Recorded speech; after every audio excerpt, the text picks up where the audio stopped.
ഒരു പൊതു പ്രചരണത്തിൽ പാലിക്കുന്നൊരു മര്യാദയുണ്ട്. അത് ഈ സ്ഥാനാർത്ഥികളെയൊക്കെ വ്യക്തിപരമായി പറയാമെന്ന് പറയുന്നത് ഒരു സാധാരണ സ്വീകരിക്കുന്ന ഒരു രീതിയല്ല. പക്ഷേ പരനാറിയായാൽ എങ്ങനെ പറയാതിരിക്കുമെന്ന പ്രശ്നം വേറെ കിടക്കുകയാണ്. പിണറായി അക്ഷരാർത്ഥത്തിൽ ഞെട്ടിയിരിക്കുകയാണ്. രണ്ടാം പിണറായി സർക്കാർ മന്ത്രിസഭയുണ്ടാക്കിയപ്പോൾ സത്യപ്രതിജ്ഞാ സമയത്ത് കൈകൊടുത്ത ശൈലജയെ അവഗണിച്ചു പോയി പിണറായിക്ക് ഇനി ശൈലജ പറയുന്നത് കേൾക്കേണ്ട സാഹചര്യം ഉണ്ടായാൽ പോലും അത്ഭുതപ്പെടേണ്ട. സെൽഫി എടുക്കാനെത്തിയ ജില്ലാ പഞ്ചായത്ത് അംഗത്തോട് നോ പറഞ്ഞു നമ്മുടെ മുഖ്യമന്ത്രി. അമ്പൂരി കുമ്പിച്ചൽക്കടവ് പാലം നാടിന് സമർപ്പിക്കുന്ന ചടങ്ങ് ഉദ്ഘാടനം ചെയ്ത മുഖ്യമന്ത്രി മടങ്ങുന്നതിനിടയിലായിരുന്നു ഈ സംഭവം ഉണ്ടായത്.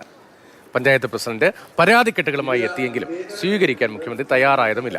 പിന്നീട് ഒപ്പമുള്ള ഉദ്യോഗസ്ഥരാണ് പരാതികൾ കൈപ്പറ്റിയത്.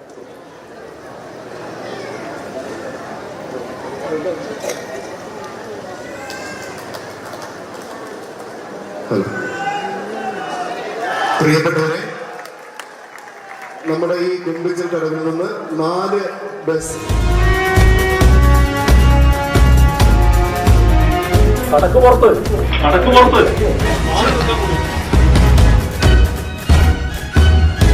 വീണ്ടും ഒരു പ്രതികരണം കൊണ്ട് വെട്ടിലാവുകയാണോ മുഖ്യമന്ത്രി പിണറായി വിജയൻ എന്നൊരു ചോദ്യമാണ്. കാരണം പ്രസംഗിക്കുന്നതിനിടയിൽ ചോദ്യം ചോദിച്ചയാളോട് മുഖ്യമന്ത്രി പറഞ്ഞ മറുപടി ഇപ്പോൾ വലിയ വിവാദത്തിലായിരിക്കുന്നു.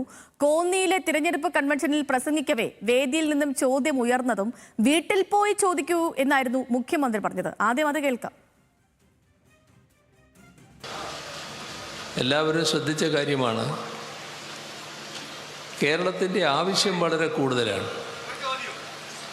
അത് വീട്ടിൽ പോയി ചോദിച്ചാൽ മതി. കേരളത്തിൻ്റെ ആവശ്യം വളരെ കൂടുതലാണ്.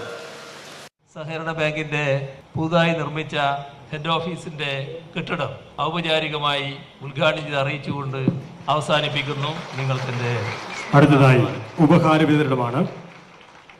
ഈ കെട്ടിടത്തിൻ്റെ എഞ്ചിനീയർമാരായ ശരത് കിഷോർ, ദിജേഷ്, ശ്യാംലാൽ, അതുപോലെ തന്നെ കരാറുകാരൻ ഉദയൻ തെരുവത്ത് എന്നിവർക്കുള്ള ഉപഹാരം എന്റെ വാചകം അവസാനിക്കുന്നതിന് മുമ്പ് പ്രിയങ്കരനായ